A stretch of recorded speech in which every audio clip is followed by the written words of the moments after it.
ini insya Allah. Baik, dengan mengucapkan Bismillahirrahmanirrahim bersama, maka kita buka untuk kegiatan kelas bimbingan 15 hari challenge balita hafal Quran ini. Bersama-sama kita ucapkan basmalah. Bismillahirrahmanirrahim. Dengan memohon pertolongan Allah, mari kita mulai kegiatan malam hari ini insya Allah.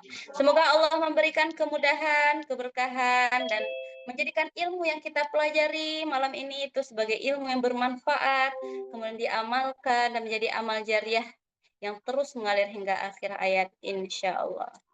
Baik, kita akan masuk.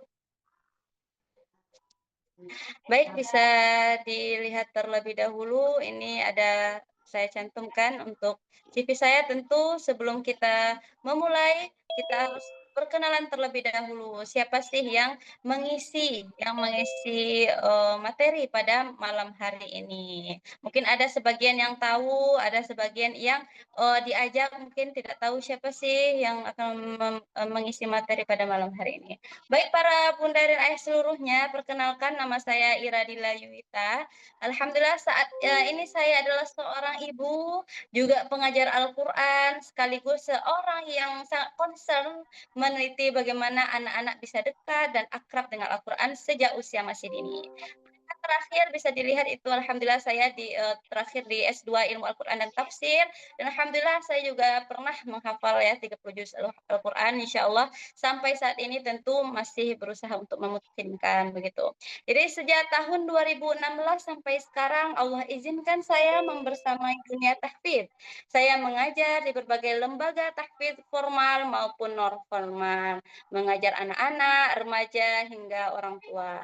Tapi Bunda, jujur saya katakan, perjalanan terbesar saya justru dimulai ketika menjadi seorang ibu. Nah, saya menikah di tahun 2020 pada usia 22 tahun ketika itu. Dan alhamdulillah hari ini saya diamanahkan dua anak perempuan. Alhamdulillah, yang pertama itu usianya 4 tahun dan yang kedua itu usianya 2 tahun. Nah, ketika saya memiliki anak, saya mulai berpikir bagaimana caranya agar ilmu Al-Qur'an ini itu bisa juga ke anak saya justru sejak dini. Karena saya merasakan ketika sudah dewasa itu luar biasa ya kita bagaimana kita berjuangnya untuk menghafal Al-Qur'an atau untuk dekat dengan Al-Qur'an karena sudah punya kesibukan masing-masing begitu ya. Nah, dari situlah saya mulai meriset, mencoba, dan kemudian menyusun jadwal, mengevaluasi sampai mencari metode yang paling realistis diterapkan dengan seorang ibu di rumah begitu. Karena saya sadar teori itu sangat banyak ya bunda-bunda ya, tetapi yang dibutuhkan ibu-ibu itu apa?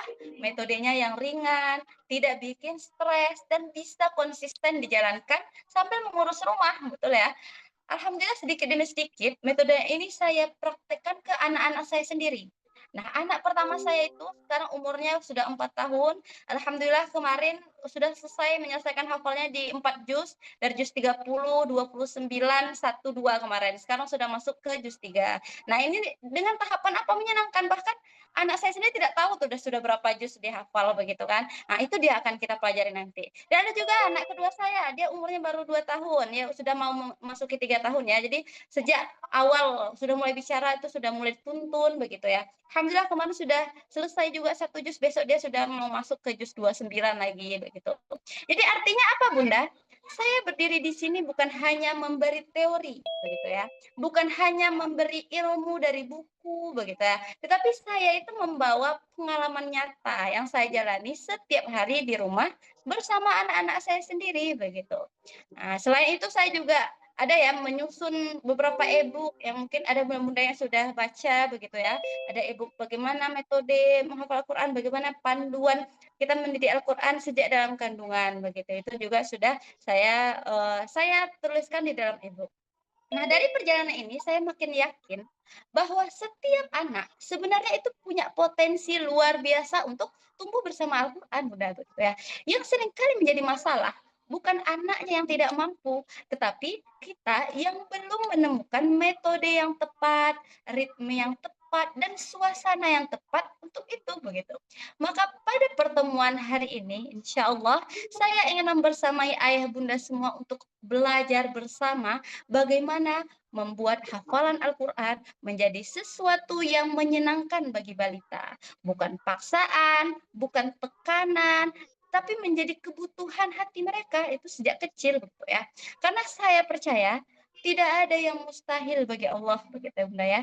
Termasuk mimpi kita memiliki anak-anak penghafal Al-Qur'an. Itu tidak ada yang mustahil. Nah, insya Allah pada sisi ini akan saya bagikan langkah demi langkah, semoga dimudahkan ya dan dilancarkan materi kita hingga akhir nanti insya Allah. Nah, kita langsung ya masuk ke dalam materi. Jadi, bunda-bunda semuanya sudah harus mempersiapkan, alat tulisnya mungkin yang butuh ditulis begitu ya, setiap judul-judul materi kita, karena ini insya Allah, daging insya Allah ya, karena ini jarang sekali dibahas, begitu. Oke, ini apa ini? Baik, materi pertama itu, apakah anak bisa hafal Al-Qur'an kalau orang tuanya belum hafal? Nah, ini pasti banyak sekali ya para orang tua yang bertanya-tanya atau mungkin ketika saya perkenalan tadi, mungkin ada yang menyatakan, "Wah, pantas ya anak ustazah ini bisa karena ibunya memang hafal Quran." Mungkin ada yang merasa seperti itu, begitu. Nah, atau mungkin ada juga yang merasa, "Wah, saya ini bukan lulusan pesantren atau saya aja bacanya masih terbata-bata," gitu. Atau, "Hai, saya tidak punya hafalan," atau, "Bagaimana caranya saya bisa membersamai anak?" Begitu ya. Nah, Bunda, izin saya mengatakan dengan jujur, ini pertanyaan sering kali muncul, begitu, sering kali. Dan saya sangat memahami perasaan itu, karena karena sering kali kita melihat ya, melihat hasil seseorang, misalnya, dia sudah bisa karena memang mungkin bundanya memang sudah hafal, begitu. Atau kita merasa wah saya kan tidak seperti itu, begitu, tidak punya modal seperti itu, begitu. Padahal Bunda, dalam dunia pendidikan anak, khususnya pendidikan Al-Qur'an, ada satu hal yang harus kita luruskan sejak awal. Anak menjadi dekat dengan Al-Qur'an tidak selalu dimulai dari orang tua yang hafal Al-Qur'an, tidak selalu dimulai seperti itu. Yang lebih menentukan justru adalah apakah di rumahnya ada suasana Al-Qur'an? Apakah orang tuanya punya kemauan belajar?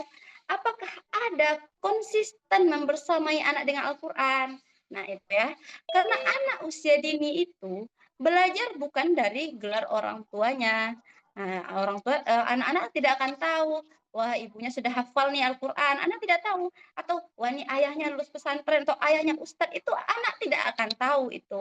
Yang anak rasakan apa? Apakah setiap hari telinganya akrab dengan ayat Al-Quran? Nah, gitu ya. Apakah setiap hari dia melihat mushaf atau mushaf itu hanya di lemari saja sudah berdebu di atas meja? Atau apakah setiap hari ibunya membaca Al-Quran dekat anaknya? Nah, apakah Al-Quran itu menjadi sesuatu yang hidup di rumah? Nah, itu yang harus kita pahami. Jadi bisa saja ada orang tua yang hafalannya banyak, banyak itu ya, banyak orang tuanya. Tetapi di rumah interaksi Qur'annya itu minim. Nah, maka anak belum tentu tumbuh dekat dengan Al-Qur'an.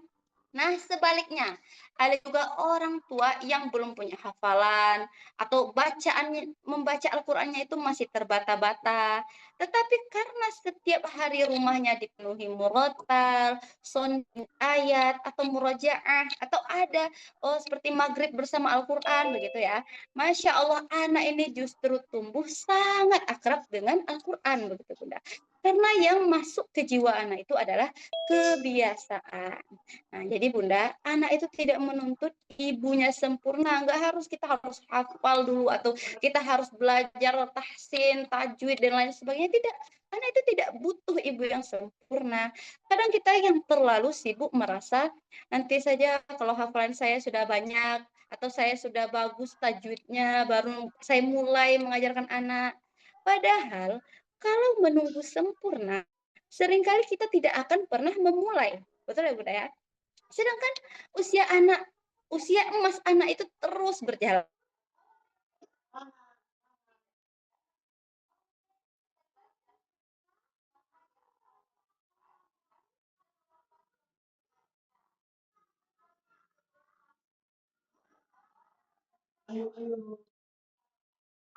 Bunda masih sedikit, ya nggak masalah. Kalau hari ini Bunda masih harus buka mushaf sambil memutar murotal, ya tidak masalah. Kalau hari ini Bunda masih belajar makhraj atau sambil ngomong anak, sambil, menghidupkan satu-satu huruf hijaiyah begitu ya, itu tidak masalah begitu. Karena justru disitulah anak belajar satu hal yang sangat mahal. Oh, ternyata Quran itu penting ya gitu ya, sampai ibu mau belajar setiap hari. Nah, itu yang ada di benak anak begitu ya. Nah, itu jauh lebih berbekas daripada sekedar melihat ibu yang sudah punya banyak hafalan, tapi tidak ada interaksi anak dengan Al-Quran di rumah begitu. Nah, bahkan saya ingin mengatakan begini, seringkali anak berhasil bukan karena orang tuanya yang sudah sampai, tetapi karena orang tua yang mau berjalan bersama. Nah, ini bedanya besar sekali, Bunda ya. Kalau orang tua merasa, wah saya belum bisa nih, saya mundur saja, begitu ya, maka anak akan kehilangan kesempatan. Tetapi kalau orang tua berkata, saya juga sedang belajar, nah yuk kita sama-sama belajar yuk, begitu ya. Maka rumah itu berubah menjadi rumah yang hidup, anak merasa Quran adalah bagian dari rutinitas keluarga, bukan sebagai tugas sekolah begitu. Nah, begitu Bunda, kedekatan emosional saat belajar bersama itu luar biasa kuatnya. Kadang anak hafal itu bukan karena target hafalan, itu saya katakan tadi ya, tetapi karena apa? Anak ingin menghafal Quran itu karena apa? Dia senang duduk dekat ibunya, dia senang mendengarkan suara ibunya, atau dia senang dengan momen khusus bersama Al-Quran karena apa? Karena dia dekat dengan orang tuanya. Nah, itu yang anak lihat gitu. Jadi proses ini bukan hanya transfer ayat begitu ya, tapi transfer rasa kasih sayang orang tua dengan anaknya begitu. Jadi mulai saat ini jangan ada bunda yang merasa wah saya tidak bisa nih begitu ya. Tapi kita harus mulai dengan niat, kemauan belajar, kesabaran.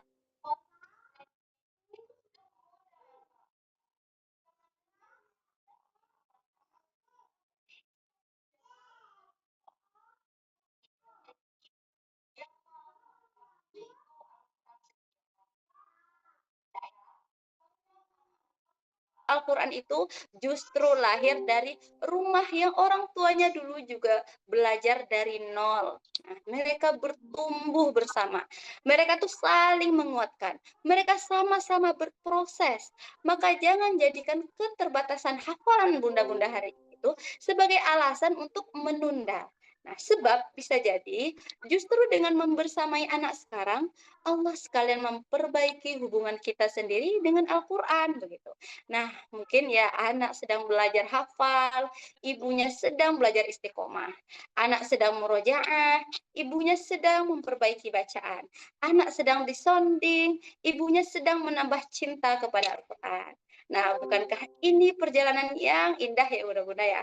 Jadi jawaban dari pertanyaan tadi, apakah anak hafal Quran, orang tua harus hafal Quran dulu?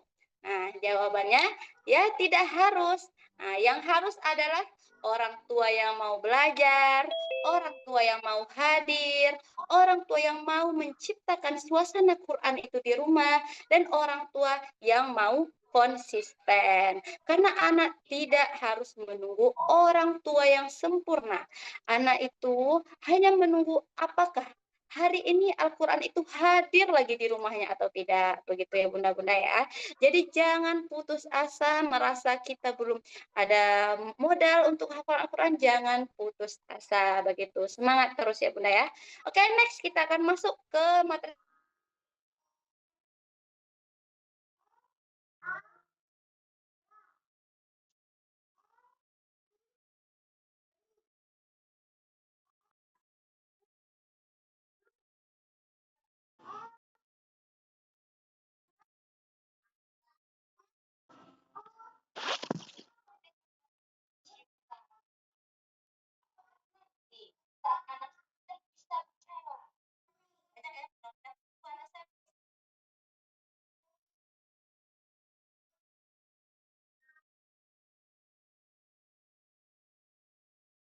Recording in Ketika anak progress. sudah bisa duduk manis begitu ya.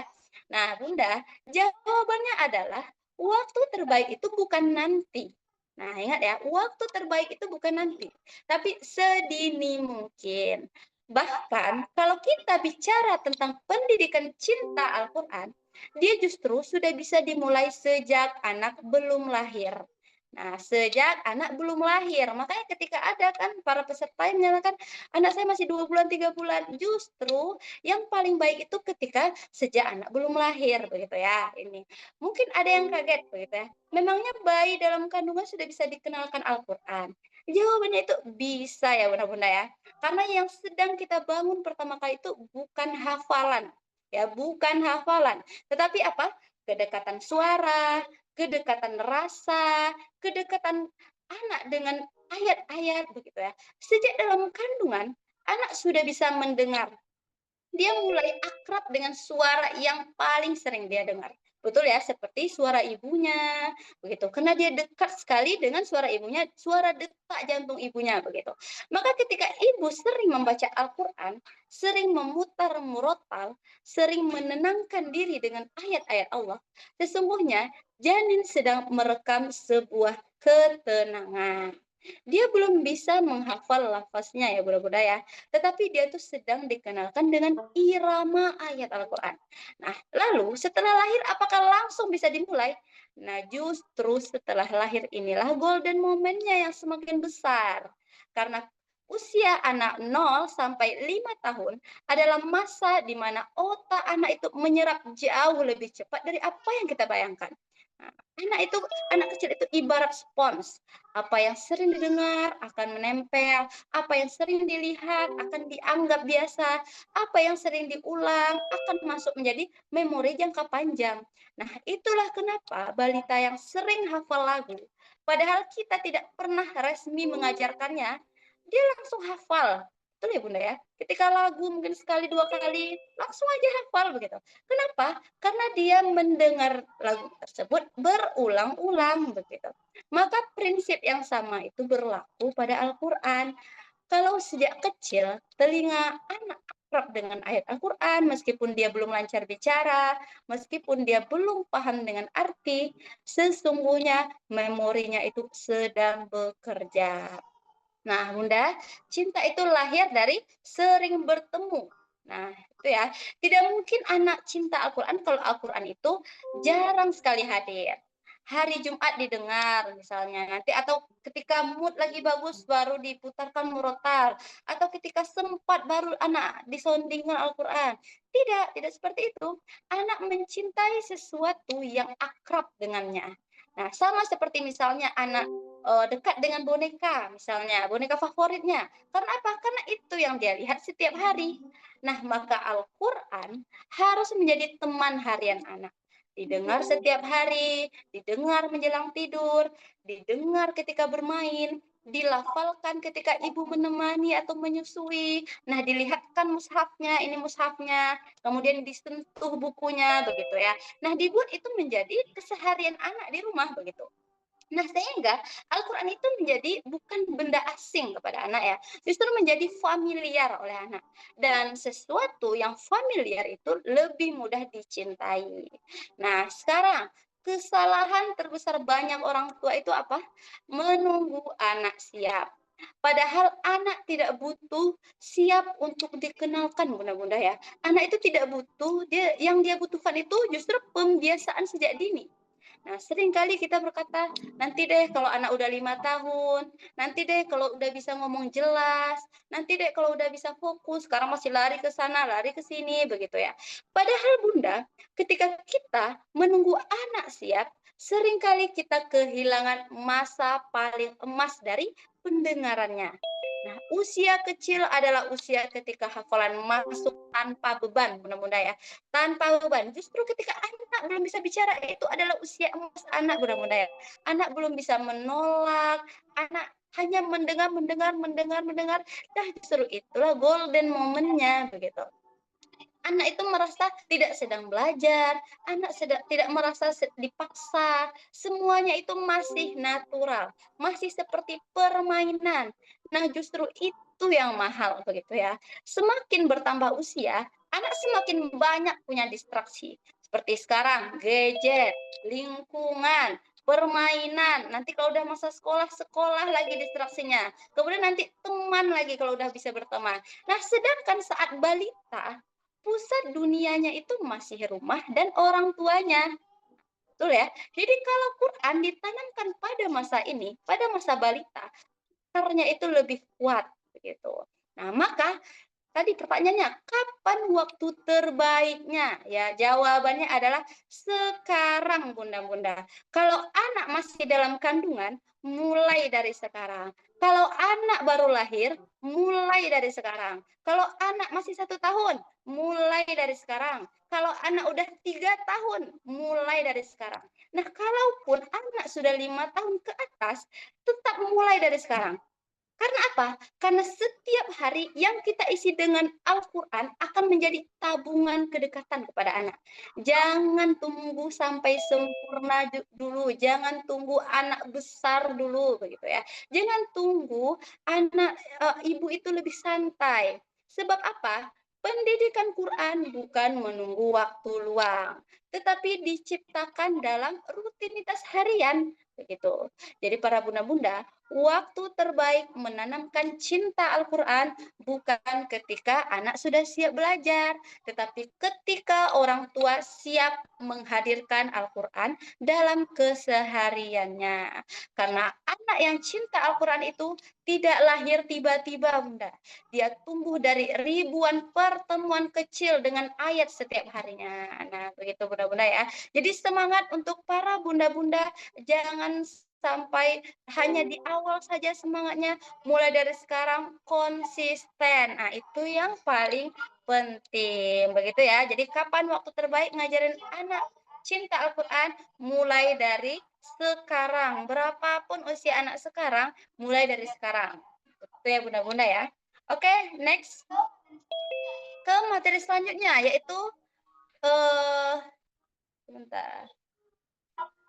Tadi ini sudah ya.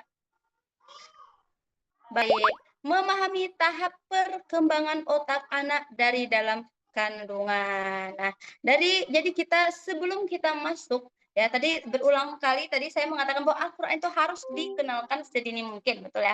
Karena ada satu hal yang sangat penting yang kadang tidak disadari oleh banyak orang tua, yaitu setiap tahap usia anak memiliki perkembangan otak yang berbeda begitu. Jadi kita harus pahami dulu. Di sini saya sudah buatkan perkembangan otak anak dari dalam kandungan sampai lahir. Di sini ada pembentukan otak anak. Jadi kenapa 1.000 hari pertama itu penting?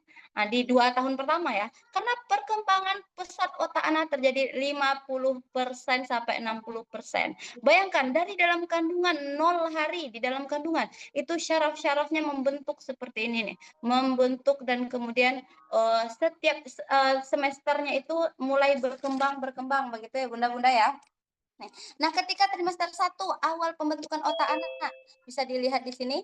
Nah, apa saja yang bisa kita lakukan di sini? Insya Allah nanti ini akan dikirimkan ke dalam grup ya, agar lebih jelasnya ya. Insya Allah. Jadi di sini kita akan membiasakan membaca Al-Quran. Nah, dari trimester 2 untuk ibu-ibu yang sudah pernah hamil, sudah bisa merasakan gerakan anak ya. Di trimester 2 dari 4 bulan ke atas, itu tandanya apa? Anak sudah mulai mendengar dan merespon. Bisa dilihat di sini. Jadi sudah bisa mulai mendengar. Nah, saat inilah kita sudah mulai mengulang ayat-ayat yang sama. Nah, buat ibu-ibu yang lagi hamil sekarang yang mengikuti materi ini sudah bisa diulang-ulang dari trimester kedua. Karena apa? Anak sudah mulai merekam ayat yang sering didengarnya berulang setiap hari. Nah, di sini apa yang Ibu lakukan? Membacakan Al-Quran dan ayat-ayat tertentu setiap hari.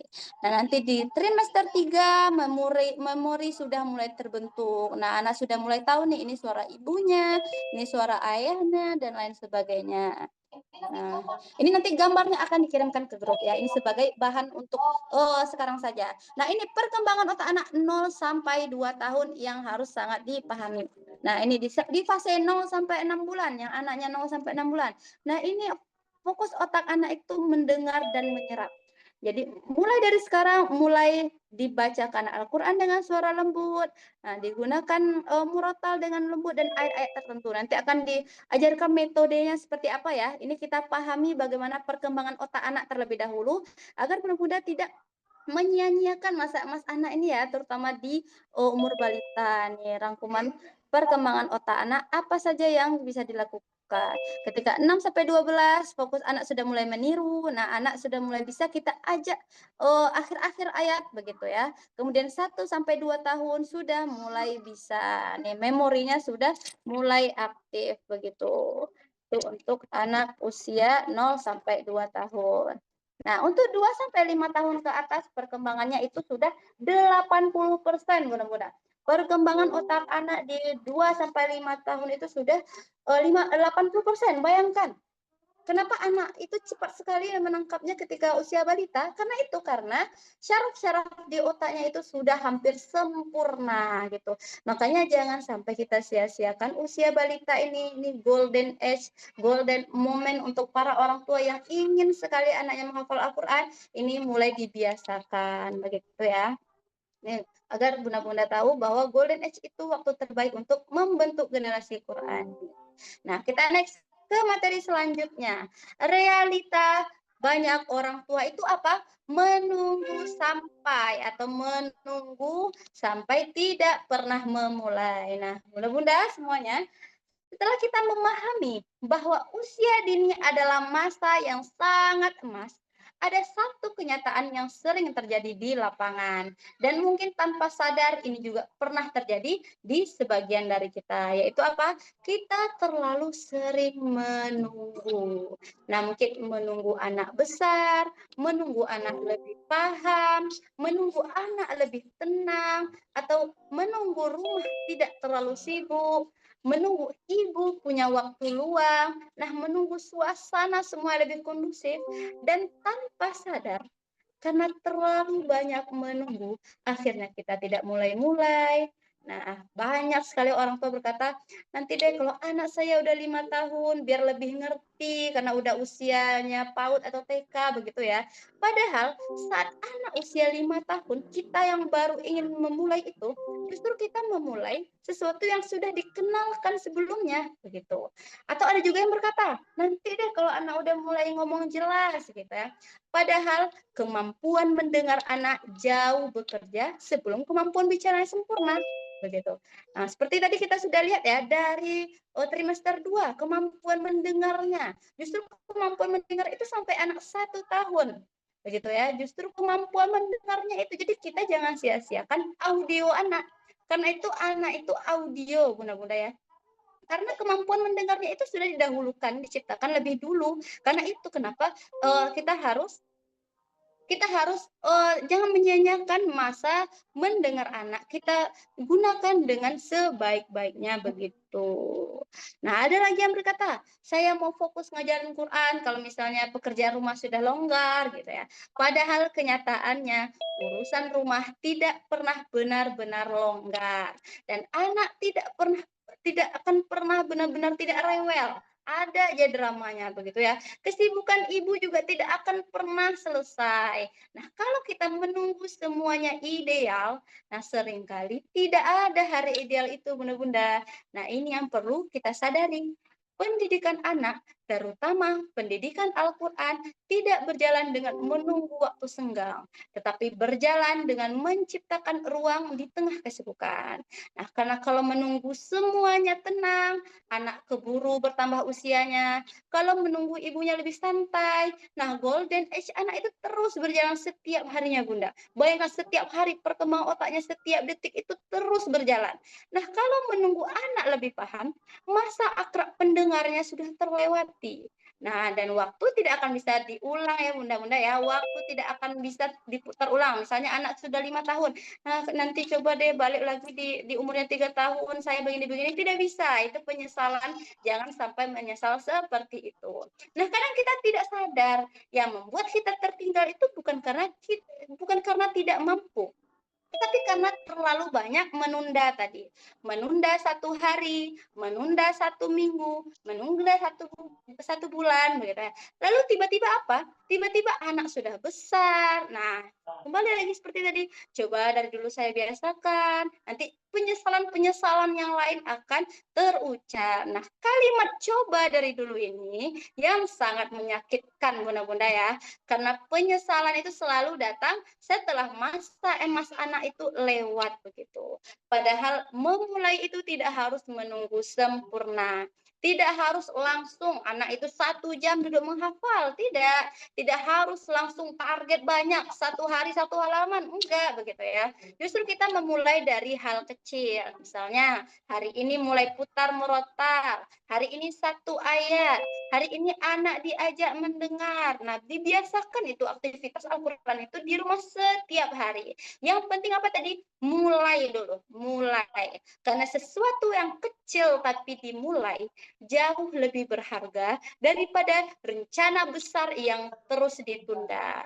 Nah, seringkali kita berpikir kita masih punya banyak waktu. Padahal masa kecil anak itu sangat cepat, Bunda-Bunda ya. Hari ini dia masih suka nempel sama ibu, hari ini dia masih banyak di rumah, hari ini dia masih mau mendengarkan suara ibunya. Nah, beberapa tahun lagi belum tentu ritmenya sama. Karena itu jangan ditunggu anak besar, jangan ditunggu anak paham dulu, atau jangan ditunggu ibunya longgar dulu. Sebab kalau menunggu semuanya lengkap, bisa jadi kita habis duluan nih masa emas anak, begitu ya Bunda ya. Jadi jangan sampai kita menunda-menunda, mulai dari sekarang begitu. Oke. Next, fakta penting, bukan anak yang tidak bisa, tapi kita yang belum tahu caranya. Betul ya Bunda-Bunda ya? Setelah kita tadi bicara tentang banyaknya orang tua yang menunda, ada satu fakta penting yang juga perlu kita renungkan bersama. Seringkali ketika proses mengenalkan Al-Quran ke anak itu tidak berjalan mulus.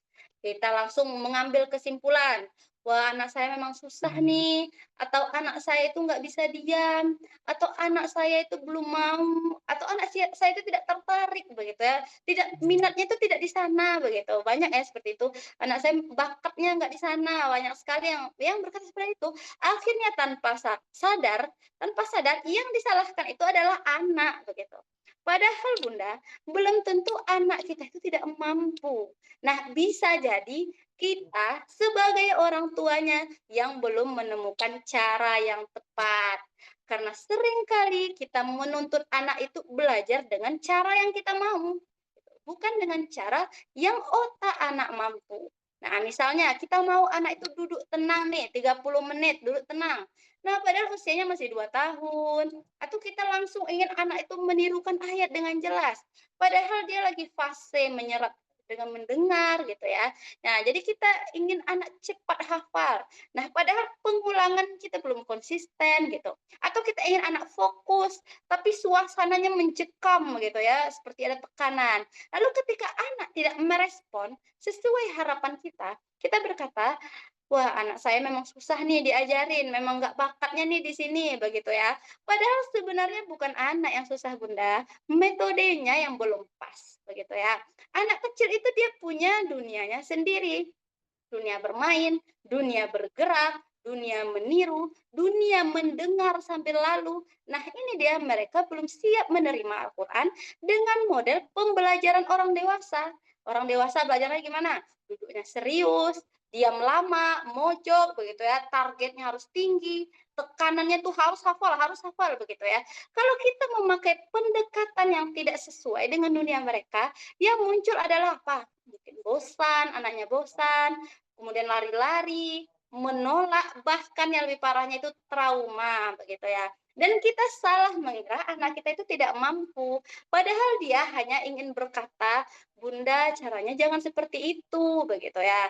Nah, saya sering mengatakan, anak kecil itu pada dasarnya sangat cerdas Bunda-Bunda. Kemampuan memorinya itu luar biasa. Padahal seringkali lebih kuat daripada orang dewasa. Coba lihat bagaimana mudahnya mereka itu menghafal lagu, menghafal iklan yang sekali lewat, begitu ya.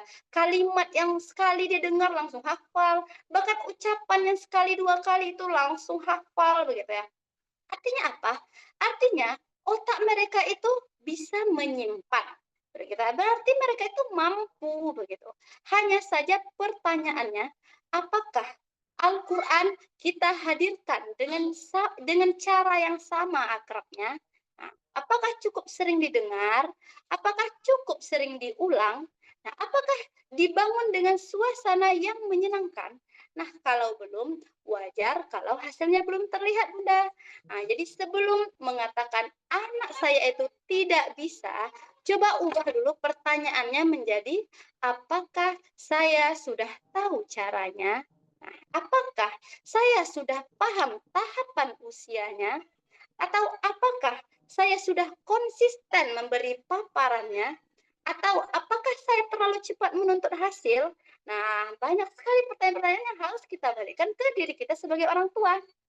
Karena kadang perubahan terbesar bukan terjadi saat anak berubah, tetapi saat orang tua mengubah pendekatannya. Nah, maka kabar baiknya Bunda, kalau hari ini hasilnya belum sesuai dengan harapan, itu berarti bukan berarti anak itu tidak punya potensi. Bisa jadi anak hanya sedang menunggu kita belajar metode yang tepat.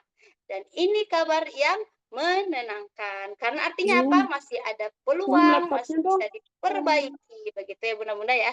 Jadi jangan buru-buru melabeli anak itu dengan anak yang tidak mampu. Yang perlu kita lakukan itu adalah belajar bagaimana cara kita masuk ke dunia anak. Begitu. Begitu ya Bunda ya.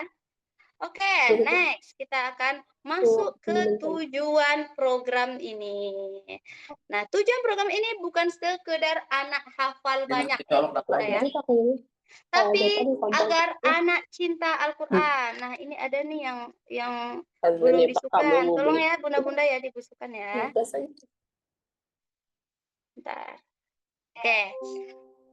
Lanjut ya, tujuan program kita adalah sebelum nanti saya masuk ke dalam metode dan langkah-langkahnya nanti ada satu hal yang sangat penting untuk kita samakan dulu di awal, yaitu tentang apa sebenarnya tujuan dari program ini. Nah, karena saya khawatir nih, kalau dari awal tujuan kita salah, maka nanti prosesnya akan berat.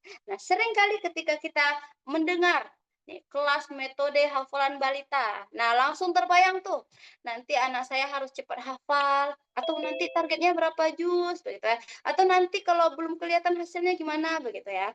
Padahal Bunda, kalau kita terlalu fokus pada banyaknya hafalan, kadang kita lupa membangun fondasi yang lebih jauh pentingnya. Dan tanpa fondasi itu, hafalan akan terasa seperti beban.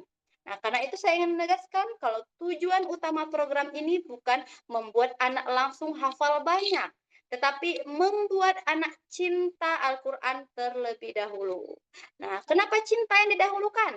Karena anak yang cinta akan lebih mudah diajak dekat. Nah, anak yang cinta akan lebih ringan diajak mendengar. Nah, anak yang cinta tidak akan merasa Quran itu sebagai tekanan, begitu ya. Sedangkan kalau dari awal yang dikejar hanya target hafalan tanpa rasa suka, seringkali yang lahir justru bosan, menolak, atau menganggap Al-Quran ini sebagai kewajiban yang melelahkan. Nah, dan kita tidak mau itu ya Bunda ya. Kita ingin Al-Quran itu menjadi sahabat yang baik bagi anak.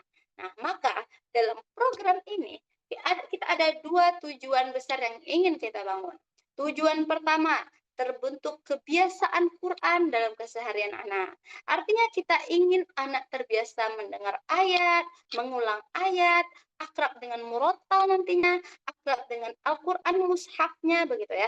Jadi Quran itu bukan sesuatu benda yang asing atau bukan sesuatu yang asing dia dengar begitu. Bukan sesuatu yang dibuka ketika belajar saja, tapi sudah masuk ke rutinitas harian anak. Nah, karena kebiasaan kecil yang diulang setiap hari itu jauh lebih kuat daripada target besar yang sesekali dilakukan. Nah, kalau kebiasaan ini sudah terbentuk, insya Allah hafalan akan mengikuti pelan-pelan.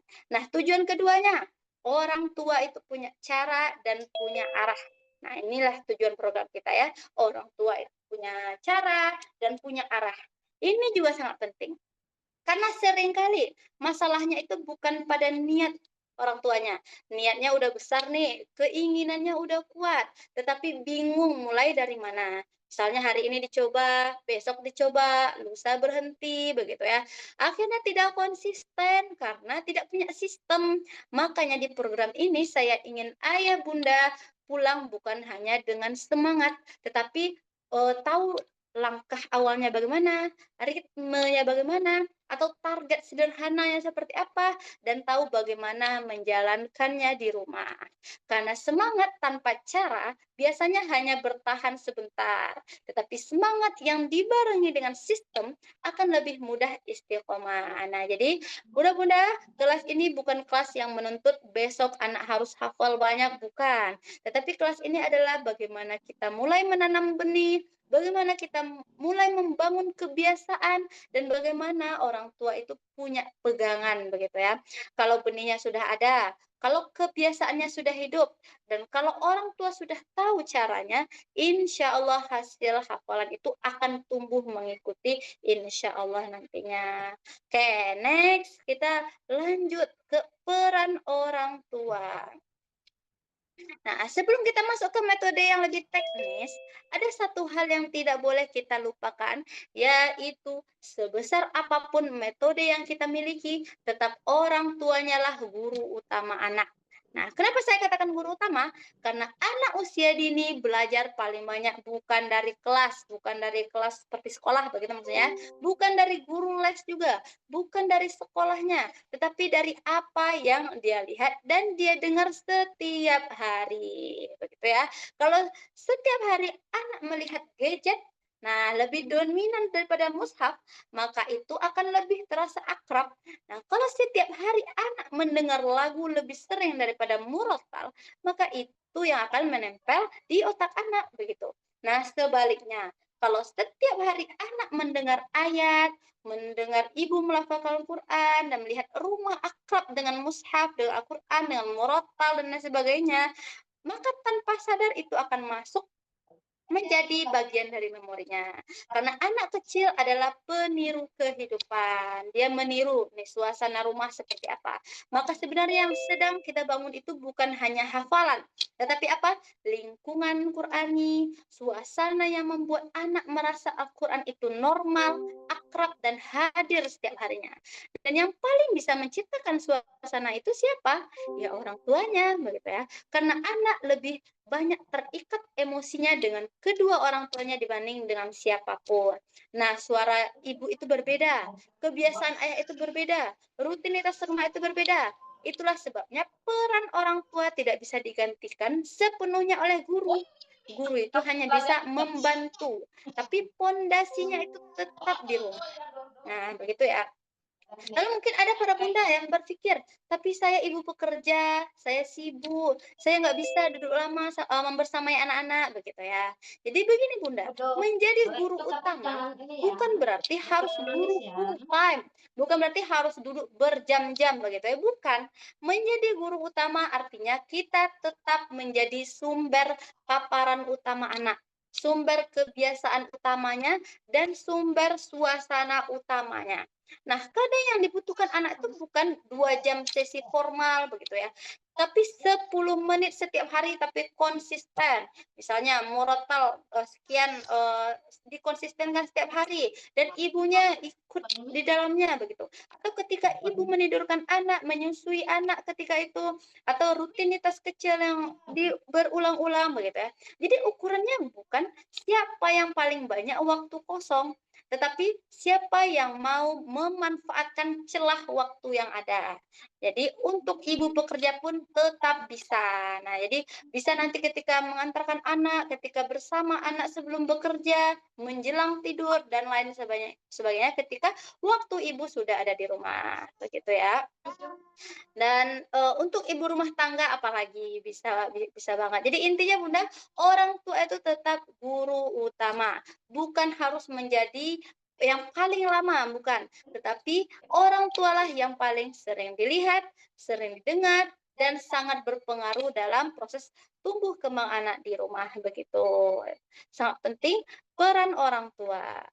Oke, next prinsip metode. Oke, kita sudah akan masuk ke dalam metode. Ini adalah prinsip metode. Sebenarnya prinsipnya itu seperti apa?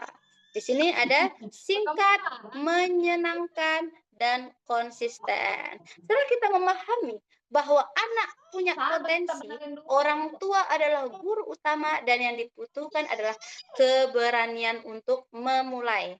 Maka sekarang pertanyaan yang paling sering muncul sebenarnya seperti apa metode praktisnya, begitu ya?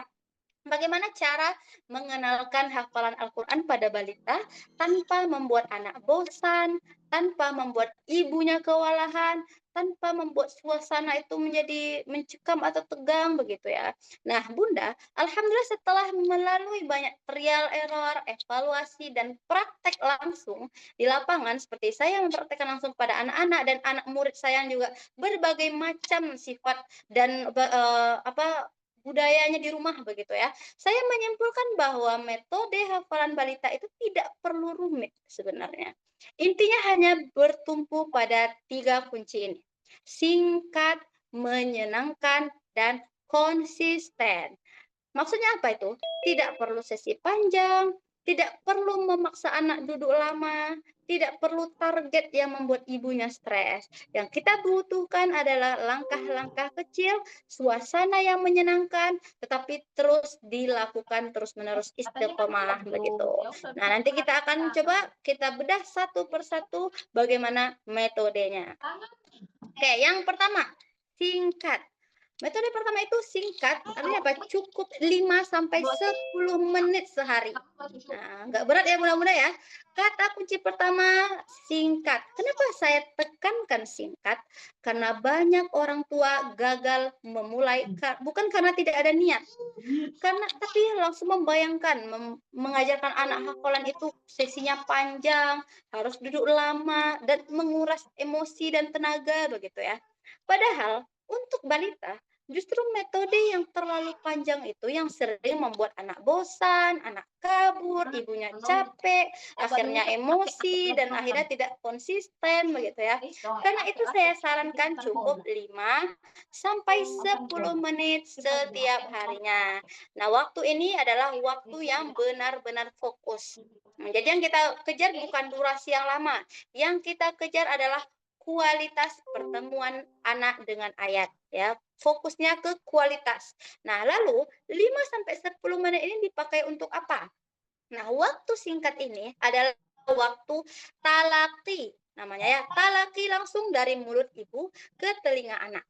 Artinya anak mendengar ayat secara jelas, secara pelan, dan berulang langsung dari mulut ibunya. Kenapa harus dari mulut ibu?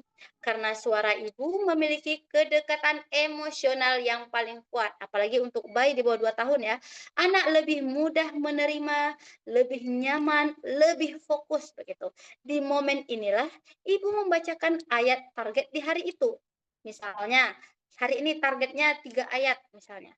Maka ibu bacakan 3 ayat tersebut pelan-pelan. Bisa 1 ayat dibaca setiap beberapa kali, anak mendengar. Kalau anak mau mengikuti silahkan. Kalau belum mau mengikuti pun tidak masalah. Yang penting apa? Telinganya itu sudah menangkap dengan jelas.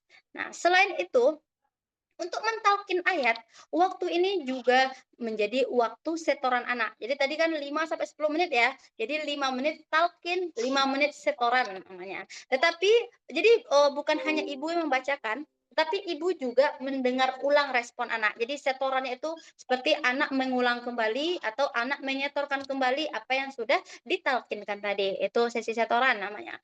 Misalnya, setelah beberapa kali dibacakan, ibu minta anak menirukan semampunya, walaupun hanya 1 huruf atau akhir ayatnya hanya saja, tidak apa-apa. Atau kalau ayat sudah mulai familiar, anak sudah bisa menyetorkan 1 ayat full begitu. Jadi sesi 5 sampai 10 menit ini benar-benar ibu membacakan, anak mendengar, anak menirukan, ibu menyimak begitu ya. Jadi itu sederhana sekali insya Allah. Kalau 10 menit ini terasa berat, bisa dibagi 2. Misalnya pagi ketika bangun tidur 5 menit, malam lagi 5 menit. Jadi pagi itu talqin, malam nanti kita lihat bagaimana respon anak terhadap ayat yang sudah ditalqinkan di pagi hari tersebut begitu. Nah, lalu mungkin Bunda banyak bertanya, Wah, kalau cuma 5 sampai 10 menit apakah cukup? Nah, itu ya. Nah, disinilah banyak yang belum paham karena sesi 5 sampai 10 menit itu hanyalah sesi inti. Selebihnya hafalan diperkuat dengan metode takrir atau pengulangan audio. Ini yang sangat penting. Makanya tadi ketika saya jelaskan tentang perkembangan anak, itu anak itu sedang ada di fase pendengar. Jadi anak yang baru lahir pun kita sudah biasakan dengan takrir ini audio karena masa pendengarannya sudah bisa, apalagi anak yang di atas 1 tahun, 2 tahun dan lain sebagainya. Nah, ini yang sangat penting karena anak usia dini kekuatan utamanya itu di pendengaran. Mereka itu belum bisa mengandalkan visual. Misalnya ada yang mengatakan, "Anak saya belum bisa baca Al-Qur'an,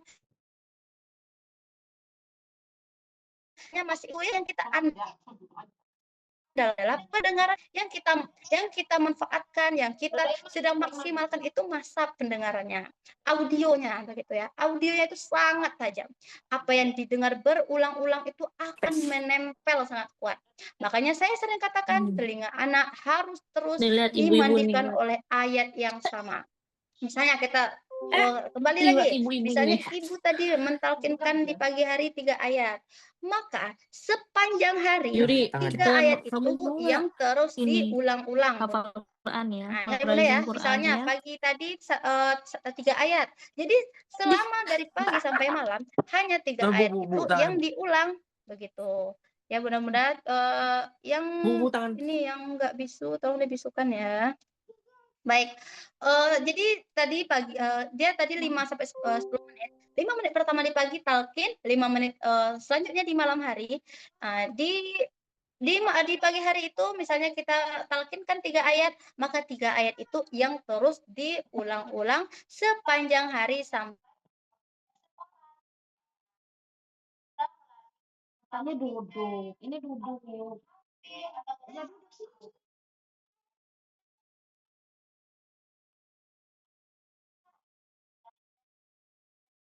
sampai sebelum tidur dan lain sebagainya. Jadi sepanjang hari didengarkan ayat yang ditalkinkan di pagi hari tersebut, begitu. Nah, nanti akan saya contohkan ya, apa yang harus digunakan, murotal seperti apa, dan bagaimana cara penggunaannya, dan atau nanti aplikasi seperti apa, syekh apa yang harus ya rekomendasi untuk anak-anak nanti akan saya, kirimkan ke dalam grup insyaallah. Nah, jadi tidak harus anak itu duduk ya, tidak harus duduk dia mendengarkan. Jadi nggak apa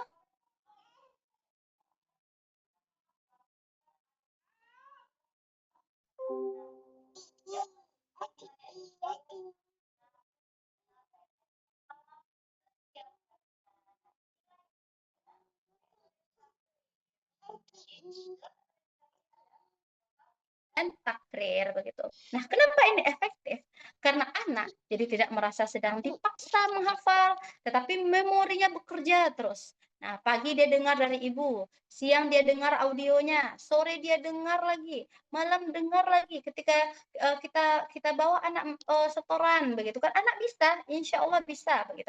Karena apa? Karena itu yang sering didengarnya di hari tersebut. Jadi metode singkat ini bukan berarti sebentar lalu selesai, bukan ya. Tapi polanya ada sesi 5 sampai 10 menit talaki langsung, lalu ada penguatan takrir audio sepanjang hari. Dengan pola ini, ibu tidak kelelahan, anak tidak bosan, tapi ayat itu terus masuk ke memori anak. Nah, justru inilah metode yang paling cocok untuk balita begitu. Oke, next metode selanjutnya tadi apa? Metode yang menyenangkan. Oke, setelah metode pertama tadi kita buat singkat, maka kunci kedua yang tidak kalah penting menyenangkan. Nah, kenapa harus menyenangkan? Karena balita itu belum memahami hafalan itu sebagai kewajiban. Nih wajib ya hari ini 3 ayat, wajib ya hari ini 1 ayat. Begitu mereka tidak akan paham dengan kewajiban tersebut begitu. Mereka belum mengerti tentang target, mereka belum paham misalnya ini 1 juz, 2 juz, misalnya ini 1 juz banyak loh, itu mereka belum tahu. Yang mereka pahami hanya satu. Apakah momen bersama Al-Quran ini terasa nyaman atau tidak bagi mereka. Kalau setiap kali hafalan identik identik dengan disuruh duduk, dipaksa atau dimarahi, dituntut begitu ya, maka yang masuk ke memori anak itu bukan hanya ayat, tetapi rasa tekanan, tertekan begitu. Dan ketika anak sudah mulai tertekan, biasanya dia mulai menghindar atau dia mulai tidak mau mendengar atau sudah mulai menolak saat diajak.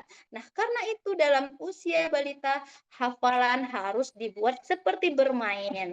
Artinya apa? Santai. Tidak harus duduk formal. Bisa sambil dipeluk, bermain, main pasir di luar atau sambil disusui begitu ya.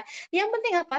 Yang penting ayat itu hadir dalam momen yang menyenangkan.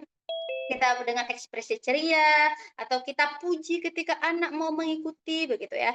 Jadi atau dibuatkan seperti sambung ayat, yuk main sambung ayat misalnya seperti bola nih, bola ibu bacakan nanti sambung begitu ya. Jadi anak tidak merasa itu beban begitu ya. Justru dia merasa oh ini oh saatnya ini nih adalah momen gitu, momen kedekatan dia dengan ibunya begitu. Jadi yang kita bangun di usia ini bukan sekedar hafalan yang masuk, tetapi rasa nyaman terhadap Al-Quran. Karena anak yang nyaman akan lebih mudah kembali. Anak yang nyaman akan lebih mudah mendengar. Dan anak yang nyaman tidak merasa Quran itu sesuatu yang menakutkan. Maka jangan buru-buru memaksakan hasilnya. Fokus kita itu membuat anak bahagia ketika bertemu dengan ayat begitu. Diingat ya Bunda ya, tadi tanpa paksaan, tanpa tekanan dan seperti bermain. Kalau anak merasa nyaman, insya Allah proses hafalan akan jauh lebih ringan begitu. Oke, next untuk metode selanjutnya yaitu metode ketiga konsisten. Nah, Bunda-bunda semua ya, setelah tadi metode pertama singkat, kemudian tadi menyenangkan, maka kunci ketiga ini yang paling menentukan hasilnya yaitu konsisten. Karena jujur saja, dalam mendidik anak dengan Al-Quran yang paling berat itu bukan memulai ya Bunda ya. Yang paling berat adalah menjaga agar tetap berjalan. Nah, banyak nih orang tua yang semangatnya di awal, hari pertama full motivasinya, hari kedua masih semangat. Nah, hari ketiga nih ada aja nih alasannya mulai sibuk. Nah, hari keempat nanti mulai lupa, minggu depannya akhirnya berhenti. Akhirnya apa? Akhirnya hafalan anak putus-putus.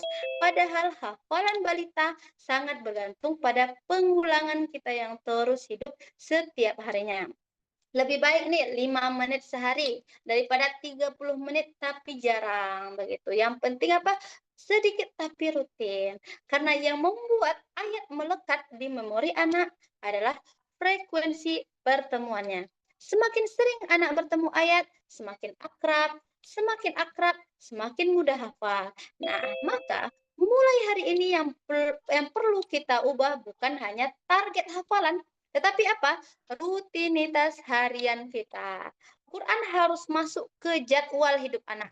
Jangan hanya muncul ketika ibu ingat, begitu ya. Jangan hanya muncul kalau ibunya sedang mood atau jadikan kebiasaan berulang begitu.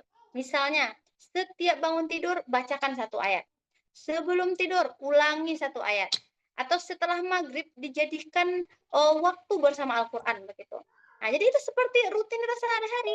Nah, jadi saat anak bermain pagi, mereka mendengar begitu kan. Jadi anak itu punya titik-titik pertemuan tetap dengan ayat tersebut setiap harinya, walaupun sedikit tapi terus-menerus. Nah, kenapa rutinitas ini penting?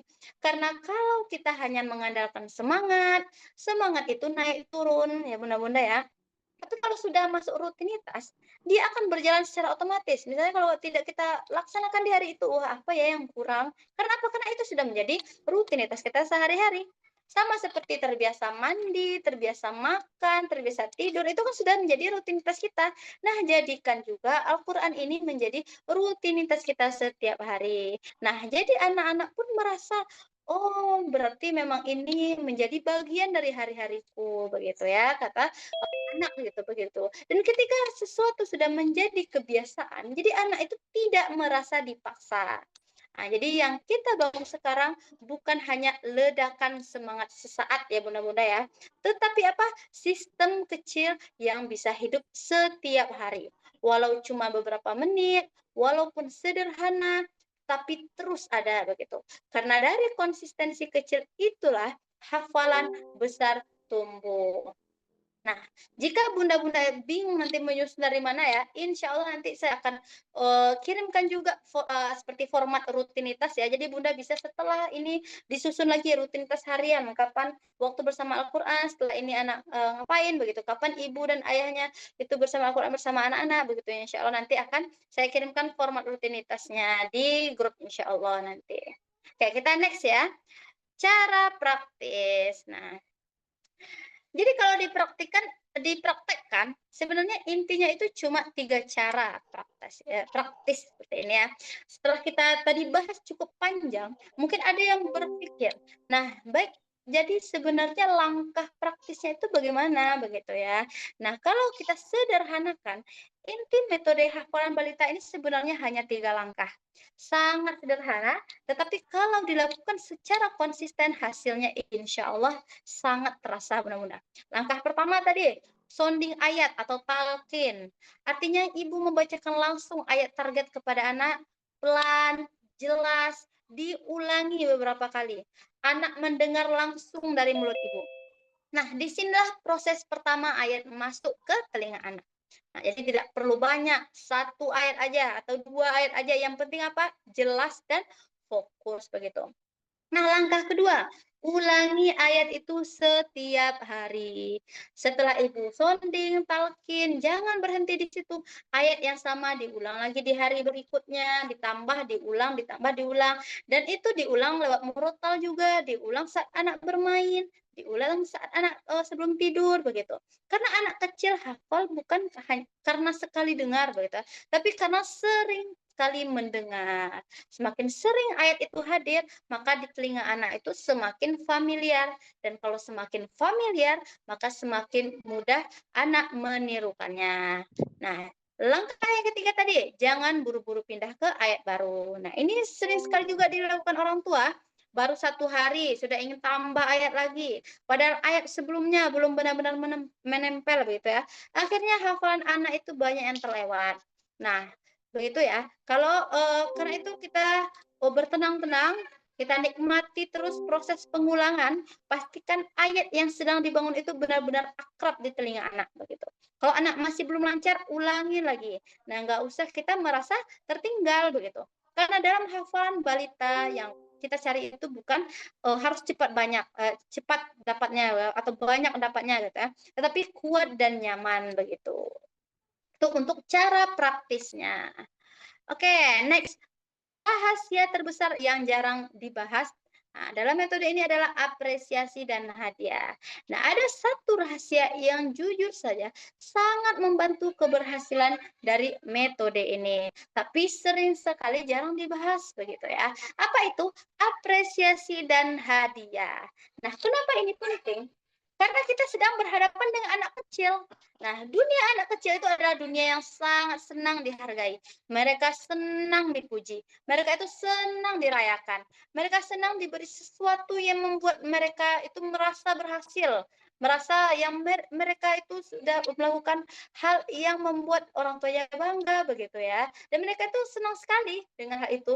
Maka ketika anak sudah mau duduk aja nih mendengar ayat, mendengar bunda mentalkinkan ayat, itu jangan anggap hal biasa ya bunda-bunda ya. Itu luar biasa itu. Atau anak sudah mulai mau menirukan ayat tersebut, itu jangan dianggap biasa, itu anak yang biasanya tidak ada ya, membaca ayat, tiba-tiba bisa mengulang ayat yang kita bacakan, itu sudah luar biasa, masya Allah, begitu. Nah, jadi apresiasi tidak harus mahal, mungkin bisa dengan, misalnya Bunda bisa kalau kita kita menghafal, nanti akan ada ini apresiasinya, atau nanti dipeluk, dicium, begitu kan bisa juga. Dan banyak sekali apresiasi dan kita harus berkreativitas dengan hal itu, begitu. Nah, kadang kita sebagai orang tua itu lupa ya, lupa memberi penghargaan, begitu. kita terlalu fokus pada ayo ulangi lagi begitu. Mungkin ketika itu anak sedang tidak mood atau dia sedang apa begitu ya dan lain sebagainya kadang kita marah begitu. Nah, jangan sampai menghafal ini menjadi suatu bagian tuntutan kepada anak sehingga anak itu merasa dituntut begitu. Jadi kalau misalnya mereka saat ini dia sudah mood, wah kita apresiasi. Apalagi nih kita baru mulai ya, baru mulai anak-anak yang baru diperkenalkan Al-Qur'an itu butuh sekali diapresiasi. Nih di hari-hari awal ini nanti kalau bisa Bunda berikan apresiasi. Bukan berarti dia menghafal itu karena hadiah, tapi bentuk apresiasi, bentuk hadiahnya itu, justru itu yang akan membuat semangat mereka, "Oh ternyata dengan menghafal, saya di ini ya, Bunda senang ya," begitu kan. Wah nanti kita bisa ketika anak sudah mulai beranjak besar, barulah kita mulai memasukkan menghafal itu begini, dapat pahala dan lain sebagainya. Tapi kalau untuk balita dia belum memahami hal itu, Bunda. Mereka yang penting nyaman, senang begitu. Nah, begitu ya. Quran itu menjadi momen bahagia untuk anak begitu. Jadi setelah ini mungkin atau yang sudah paham dengan kalau saya menerapkan kepada anak-anak karena mereka sudah paham dengan hadiah tersebut, kita buatkan bintang. Misalnya dalam 1 minggu ini mereka mau, mereka setoran, nanti di akhir minggu, apa itu nanti akan dibelikan atau apa apresiasinya yang sudah dijanjikan. Misalnya dia mau donat, misalnya kan, atau dia mau apa yang misalnya dia mau es krim atau dan lain sebagainya. Itu kita jadikan, reward atau apresiasi karena mereka sudah berusaha menghafal, sudah berusaha murojaah setiap hari. Nah, bisa dibuatkan stiker atau bintang-bintang dan lain sebagainya, begitu. Nah, itu ya Bunda-Bunda ya. Jadi apresiasi dan hadiah ini jangan sampai terluput, apalagi di awal-awal nih, awal-awal sekarang nanti kita akan ada challenge. Coba Bunda juga siapkan apa itu yang akan diberikan apresiasi kepada anak-anak di setiap harinya. Kalau kita itu di markas Tahfiz Balita itu memang setiap hari di awal-awal tuh setiap hari misalnya, sehari ini dia sudah mau diberikan balon begitu kan. Besoknya dia mau diberikan apalagi stiker begitu. Jadi yang kecil-kecil itu tapi anak itu bahagia karena diapresiasi usahanya. Jadi kita usahanya ya, bukan hasilnya. Hasilnya itu di akhir nanti. Usaha mereka yang mau melafalkan ayat, yang mau bersemangat, yang mau itu usahanya yang kita hargai begitu. Begitu Bunda-Bunda ya untuk rahasia terbesar dalam kesuksesan ini. Oke, next. Kita akan masuk nanti ya pertanyaan ya Bunda-Bunda yang mau bertanya, kita fokus dulu ke materi selanjutnya. Kapan sih waktu terbaik membersamai hafalan anak? Nah, kapan waktu terbaiknya untuk mentalkin tadi? Karena mungkin kadang ibu sudah semangat, tapi salah memilih waktunya. Atau anak sedang capek atau sedang ngantuk, sedang mood, tapi diajak begitu ya. Nah, justru akhirnya drama. Nah, dari pengalaman saya membersamai anak-anak, ada 3 waktu yang paling saya rekomendasikan. Yang pertama itu sebelum tidur. Nah, kenapa sebelum tidur? Karena sebelum tidur kondisi anak biasanya sudah lebih tenang, aktivitas sudah mulai berkurang, tubuhnya lebih rileks, dan otak anak juga sedang masuk fase transisi istirahat begitu ya. Nah, seperti penelitian pun menyatakan menjelang tidur otak masuk ke gelombang yang rileks yang membantu proses penyerapan dan penyimpanan memori yang lebih baik. Maka ini waktu yang bagus untuk membacakan ayat pelan-pelan kepada anak, atau mengulang target hafalan, atau menyetorkan hafalan yang sudah ditalkinkan tadi pagi. Begitu. Nah, kedua, waktu terbaiknya kapan? Ketika setelah bangun tidur. Nah, saat anak bangun, otaknya itu juga masih dalam keadaan fresh. Tapi bangunnya ini bangun yang tidak menangis ya, Bunda. Ada anak yang mungkin tidurnya itu belum cukup, tapi dia menangis ketika bangun. Kemudian kita talkinkan Al-Qur'an itu tidak akan masuk. Jadi anak yang bangunnya itu tenang, nah, dia sudah mulai sadar atau setengah sadar tapi tidak nangis gitu. Itu artinya sudah fresh. Nah, belum terlalu banyak distraksi ya. Jadi belum banyak aktivitas juga. Nah, jadi fase setelah bangun ini juga merupakan masa transisi otak dari tidur menuju sadar penuh. Nah, sehingga anak cenderung lebih mudah menerima apa yang kita berikan.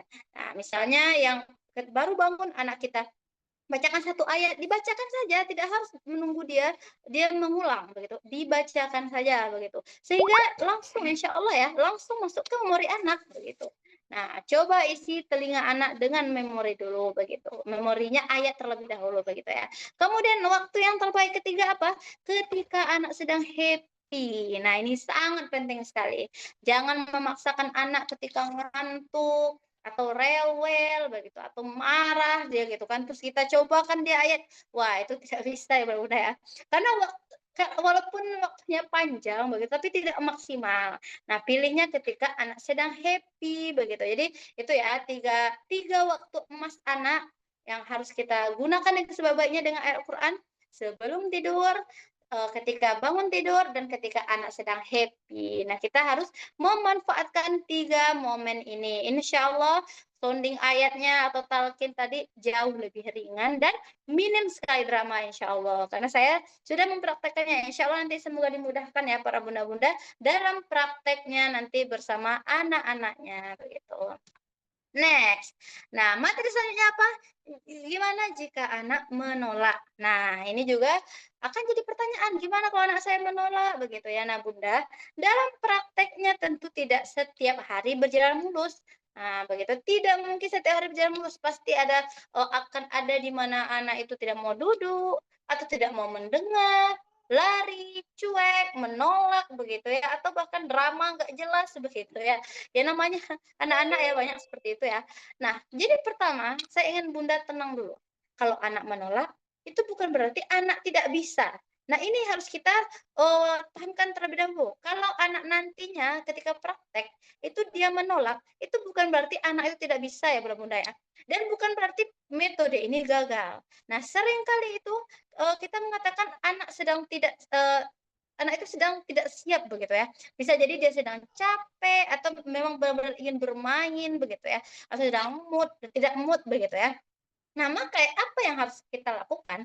Jangan dipaksa, jangan dimarahi, apalagi sampai buat perang begitu ya, karena anak tidak mau setoran begitu ya. Nah, kalau ketika momen ini anak terus menolak dan kita paksa, justru akan menjadi trauma oleh anak begitu.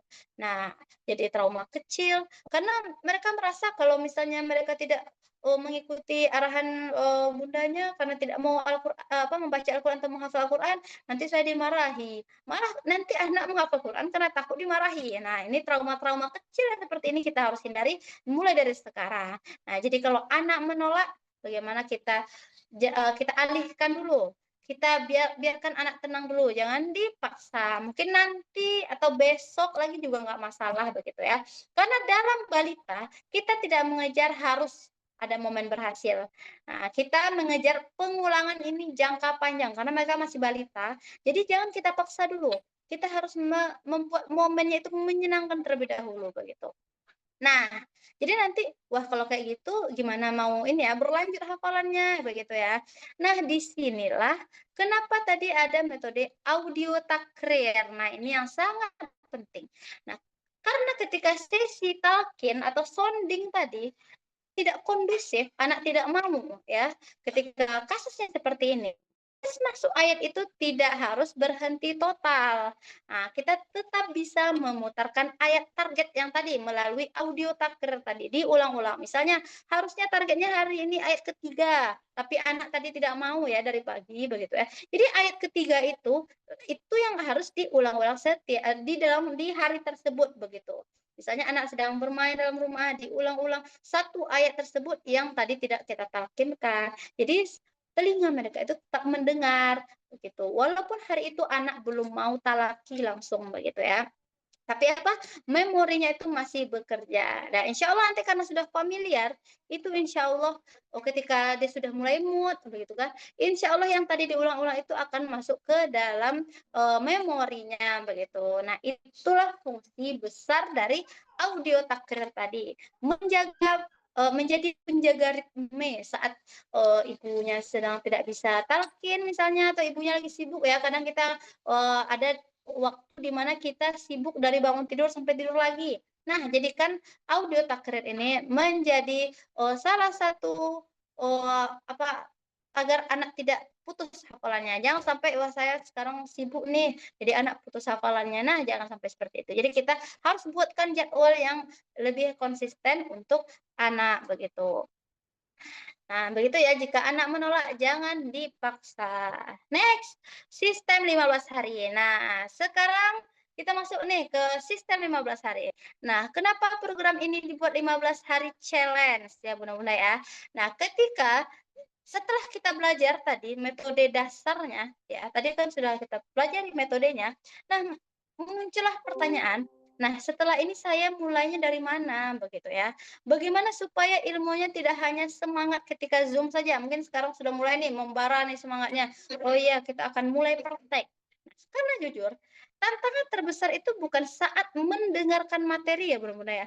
Tantangan terbesar adalah saat pulang ke rumah atau saat di rumah dan saat mempraktekkannya besok nih. Seringkali ketika ikut kajian atau ikut kelas kita merasa semangat begitu ya. Tapi apa besok sibuk, lusa lupa, akhirnya minggu depan kembali ke rutinitas seperti biasa begitu. Dan akhirnya ilmu yang baru saja kita dapatkan itu hanya berhenti di catatan saja.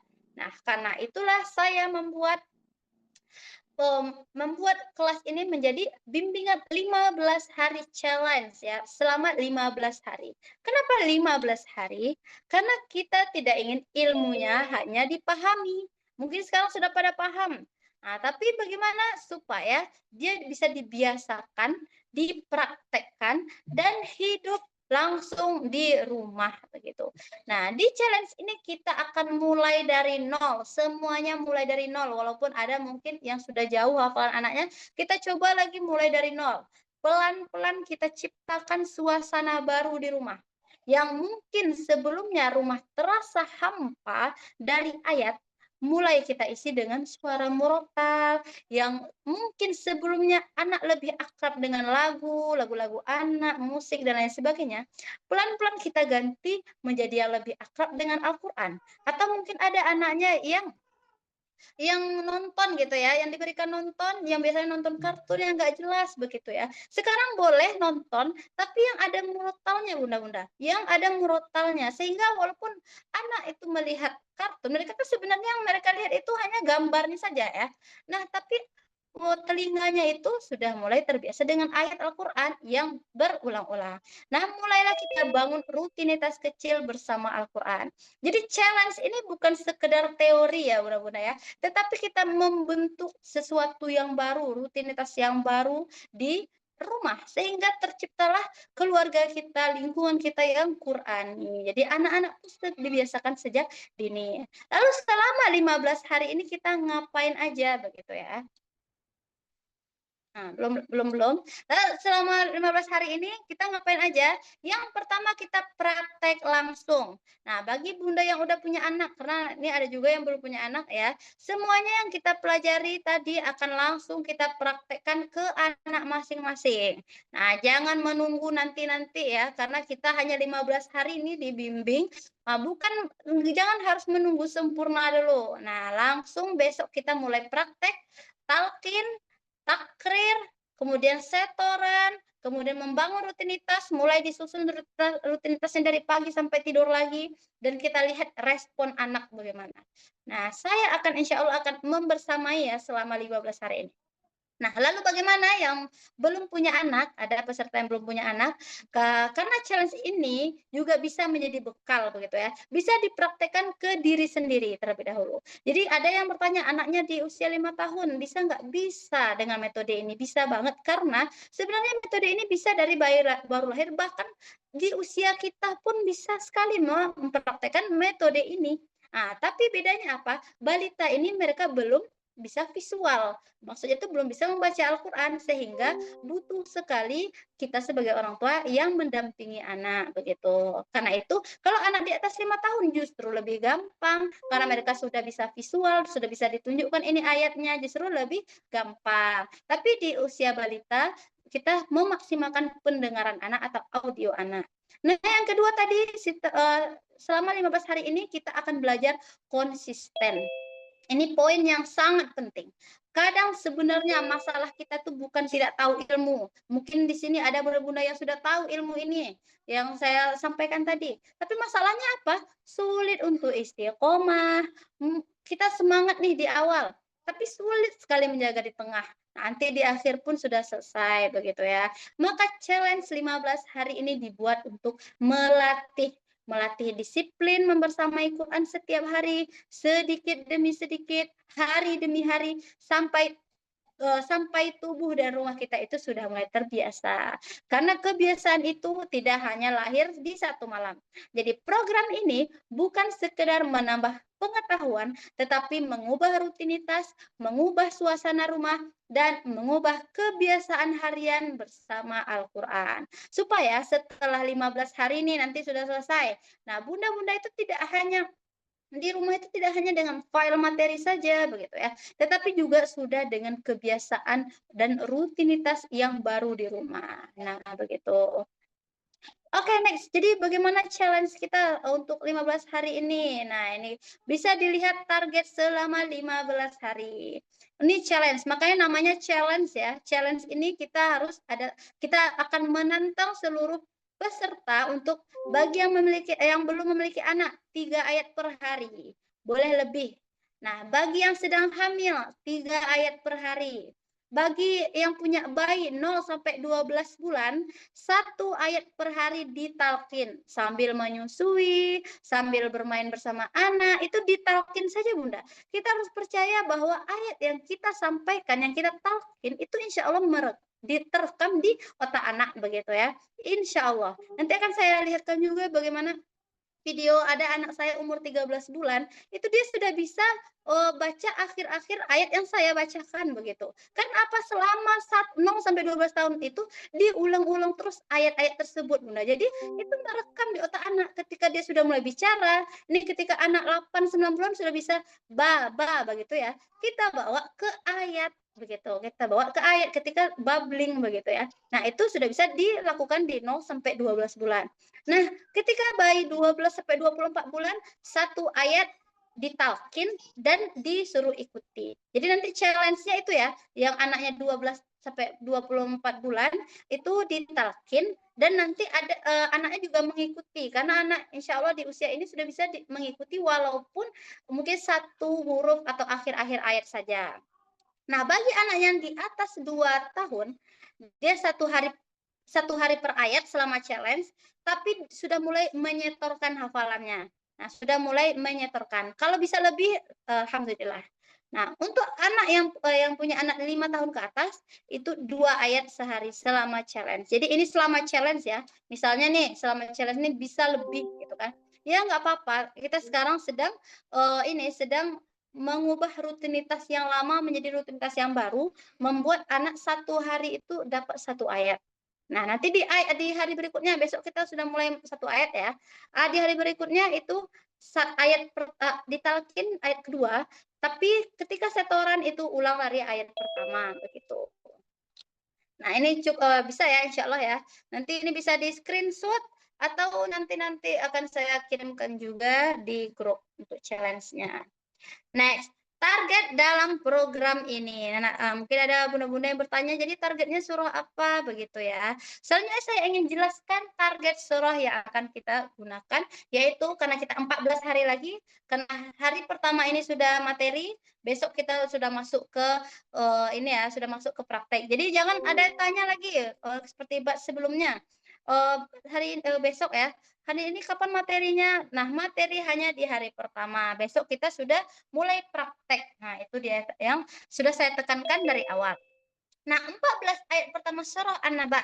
Mungkin ada yang bertanya, kenapa surah An-Naba? Begitu ya. Kenapa tidak mulai dari An-Nas, Al-Falaq, atau surah pendek yang biasa diajarkan begitu. Nah, ini sebenarnya Bunda, inilah metode ya. Ini bukan tanpa alasan. Setelah banyak saya mencoba dan meriset metode hafalan para balita, saya melihat bahwa anak-anak jauh lebih mudah menyerap, menangkap ayat yang potongannya itu pendek-pendek dan ritmenya itu ringan. Nah, balita itu sangat dipengaruhi oleh panjang pendek lafaznya.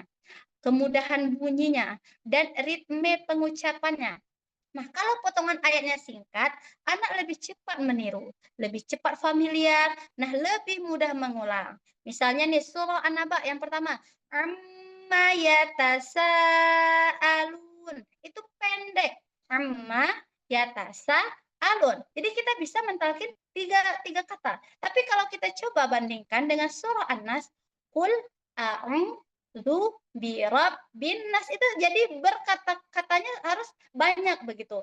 Nah, jadi ada kata-kata atau kalimat-kalimat yang mungkin secara kita orang dewasa merasa, wah surah An-Nas ini pendek. Kita tahu ya, An-Nas itu cuma beberapa ayat, sedangkan An-Naba itu banyak ayatnya. Nah, tapi anak balita itu mereka tidak akan tahu An-Naba itu sekian ayat banyaknya atau An-Nas itu lebih sedikit.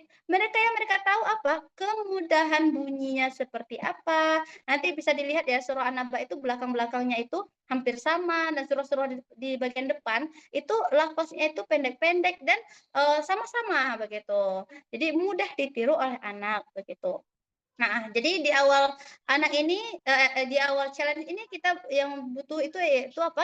Anak itu bisa mengikuti begitu. Jadi insya Allah selama 15 hari, 14 hari selanjutnya kita akan menuntaskan 14 ayat pertama surah An-Naba untuk yang challenge-nya 1 ayat sehari. Nah, targetnya bukan sekedar selesai, tetapi anak akrab, anak bisa berani meniru begitu ya. Dan orang tua pun paham ritme membersamanya. Nah, mungkin ada yang sudah ini ya, semuanya dapat free ebook yang 200 hari itu kan 3 ayat per hari ya. Itu kalau sudah paham dengan ritme ini. Nanti itu bisa dijadikan salah satu contoh untuk kedepannya setelah challenge ini nanti bisa digunakan untuk yang mau melanjutkan hafalan anaknya. Itu bagus sekali kalau konsisten begitu. Nah, next, aktivitas peserta selama 14 hari selanjutnya apa? Nah, jadi setelah tadi sudah pembukaan selesai, insya Allah nanti sudah dipraktekkan kemarin ya, praktek untuk challenge ini ada laporannya dan ada sharing progresnya. Jadi semua yang kita pelajari malam ini itu wajib langsung dipraktekkan. Jadi setelah ini kita akan ada sesi nanti di screenshot ya, itu akan jadi laporan harian dan nanti saya akan sampaikan kenapa harus kenapa harus dilaporkan, kenapa harus diposting? Mungkin ada yang bertanya seperti itu. Nah, yang kedua tadi ada laporan ke grup. Setiap peserta nanti akan melaporkan progres hariannya di grup. Tujuannya apa?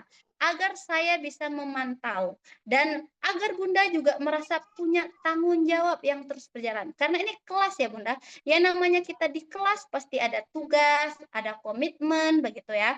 Nah, supaya apa? Supaya jelas progres ilmu yang kita dapatkan ketika masuk ke kelas ini gitu. Karena biasanya kalau belajar sendiri tanpa laporan, semangat itu mudah turun.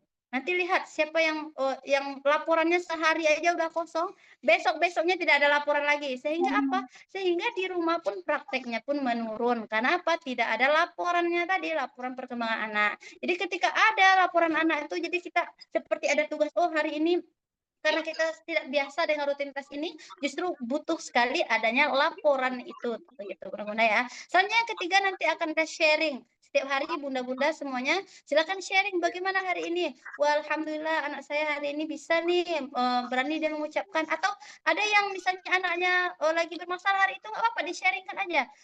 Hari ini anak saya begini begitu ya, nggak apa-apa, nanti akan kita sharing setiap hari sehingga tampaklah progres setiap hari pesertanya begitu. Nah, next ada challenge juga di Instagram. Ada yang bertanya tadi dokumentasi ini wajib diupload di feed dan Instagram gitu kan. Kenapa harus diupload begitu? Nah, karena ini akan membuat challenge terasa lebih menantang ya. Ada komitmen, ada rasa tanggung jawab dan ada semangat untuk terus menunjukkan progres. Nah, mungkin ada yang tidak terbiasa ya untuk posting, nggak apa-apa, sudah saya katakan tadi nggak apa-apa di privat saja Bun. Nah, karena apa? Rasa kita ingin begini ya. Kalau kita rasa kita ingin melihat progres anak dengan adanya tugas, itu justru kita lebih tertantang begitu. Lebih tertantang. Ini ada yang membuka yang nggak mute ya. Nah, jadi selain itu ketika kita melihat peserta lain berjuang, nih kita melihat kita juga ikut termotivasi begitu. Jadi bukan hanya belajar sendiri, tapi saling menguatkan. Karena itu tadi sudah kita mulai di-challenge. Jadi bagi pemuda yang keberatan begitu ya untuk posting nggak apa-apa, dilaporkan ke grup juga nggak apa-apa atau ke suaminya begitu. Alhamdulillah hari ini begitu kan progres anak-anak kita. Justru dengan kita ada menulis progres anak-anak itu, kita bisa baca setiap hari, wah hari ini anaknya seperti ini, besoknya seperti ini. Jadi kita tahu setiap hari itu ada progresnya begitu Bunda. Itu tujuannya selama 14 hari. Jadi bukan hanya belajar, kita praktek, lapor dan sharing progres. Nah, begitu Bunda ya. Nah, ini dia manfaat posting. Kenapa harus diposting tadi ya? Nah, sudah dijelaskan tadi supaya lebih konsisten, karena sesuatu yang disimpan sendiri sering tertunda begitu. Kedua ada accountability atau rasa tanggung jawab kita karena kita kita ikut kelas nih, kita harus punya komitmen, ada tugas yang diberikan oleh guru begitu ya. Jadi kita ada rasa kita tidak sendiri karena kita juga men-challenge diri kita sendiri. Jadi semangat kita pun terjaga begitu. Nah, ketiga juga bagi yang upload ini kenapa harus upload tadi? Karena kita tanpa sadar mungkin kita sedang menginspirasi orang lain. Nah, seperti saya juga ya ikut memposting perkembangan anak-anak saya. Dulu saya selama prosesnya dulu saya tidak pernah posting juga mudah-mudahan. Tapi ternyata ketika kita posting orang tahu, oh ternyata balita ini bisa ya hafal Quran. Oh ternyata bayi udah bisa ya hafal Quran. Gimana ya caranya? Nah, itu di sana kita dakwah juga bunda-bunda, dakwah juga kepada orang-orang sehingga ilmunya makin tersebar dan semakin banyaklah lahir anak-anak balita yang penghafal Al-Quran, insya Allah begitu. Jadi jangan jadikan ya postingan ini sebagai beban, karena ini jadikan saja sebagai tugas begitu. Nah, ini reminder untuk kita karena kita sudah masuk ke penutup dalam challenge ini itu tidak perlu menunggu sempurna, tidak perlu menunggu rumah yang sangat kondusif, tidak harus menunggu anak harus nurut dulu atau kita siap dulu. Fokus kita yaitu yang penting memulai. Nah, yang penting lanjut. Mulai dengan langkah kecil, mulai 1 ayat, 5 menit begitu ya. Mulai dari putar lagi murotalnya ya, mungkin selama ini tidak ada suara murotal di rumah, pelan-pelankan walaupun sederhana atau banyaknya kurang gitu kan. Jadi jangan bandingkan proses Bunda dengan peserta yang lain nantinya. Nikmati perjalanan di rumah masing-masing. Nah, yang Allah lihat itu adalah ikhtiar kita membersamai anak dengan Al-Qur'an. Nah, begitu ya. Alhamdulillah nih oke. Alhamdulillah ini sudah closing ya, sudah selesai. Alhamdulillah malam ini kita sudah belajar banyak ya bersama. Kita sudah memahami bahwa anak itu punya potensi yang luar biasa. Masa kecil adalah masa emas anak, luar biasa nih. Yang dibutuhkan bukan menunggu sempurna tapi mulailah terlebih dahulu. Dan metode yang kita jalankan pun sangat sederhana tadi. Apa tadi? Singkat, menyenangkan, konsisten. Artinya apa?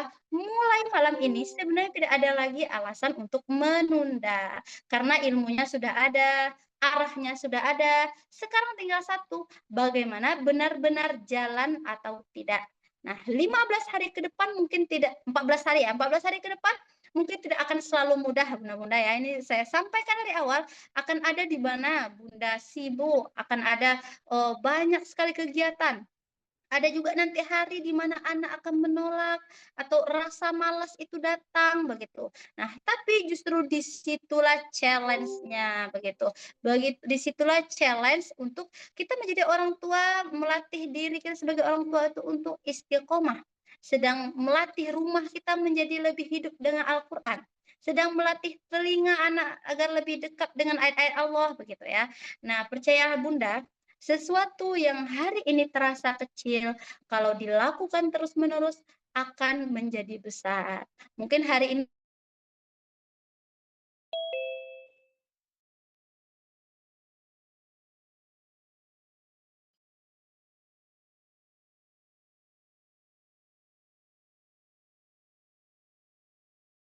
sekedar ikut kelas, tetapi ini adalah titik awal perubahan suasana rumah kita. Dari rumah yang biasanya hening atau biasa-biasa saja, menjadi rumah yang lebih sering terdengar ayat Al-Quran. Dari ayat yang biasanya mendengar banyak hal, yang biasanya anak mendengar banyak hal begitu ya. Nah sekarang anak lebih akrab dengan Al-Quran. Nah dari orang tua yang sering menunda nih ya, jadi orang tua yang udah mulai ada langkahnya begitu ya. Jadi saya minta setelah pertemuan malam ini selesai, jangan hanya simpan materinya Bunda ya, langsung dipraktekkan. Langsung hidupkan murotalnya, langsung mulai sounding ayat pertamanya. Karena keberhasilan challenge ini tidak ditentukan dari seberapa banyak catatan yang kita punya, tetapi dari seberapa sungguh kita memulainya malam ini. Jadi bismillah ya untuk seluruh para peserta. Kita jalani 15 hari ini bersama-sama, tidak perlu menunggu sempurna, yang penting kita mulai, yang penting kita lanjut. Dan insya Allah kita lihat bagaimana Al-Quran perlahan hidup di rumah kita, insya Allah. Begitu ya. Alhamdulillah, barakallahu fikum untuk para peserta semuanya yang sudah hadir di malam hari ini, Masya Allah, tabarakallah. Mungkin untuk sesi tanya jawab, karena sudah menunjukkan jam 21.03 ini ya, harusnya sampai 30, udah lewat 7 menit. Jadi untuk para bunda yang ingin bertanya, yang sudah banyak bertanya juga di sini, boleh bertanyanya di grup diskusi. Kita akan buka sampai besok pagi. Besok akan saya jawab, dan nanti juga akan saya kirimkan ke grup apa tadi, ada beberapa yang akan dikirimkan, apa saja murotalnya, syekh yang mana, begitu dan lain sebagainya, nanti akan dikirimkan ke grup insya Allah, begitu ya. Itu saja untuk materi kita malam hari ini. Mungkin sebelumnya kita ini dulu ya, kita dokumentasi terlebih dahulu. Mungkin mudah-mudahan bisa aktifkan kameranya. Kita akan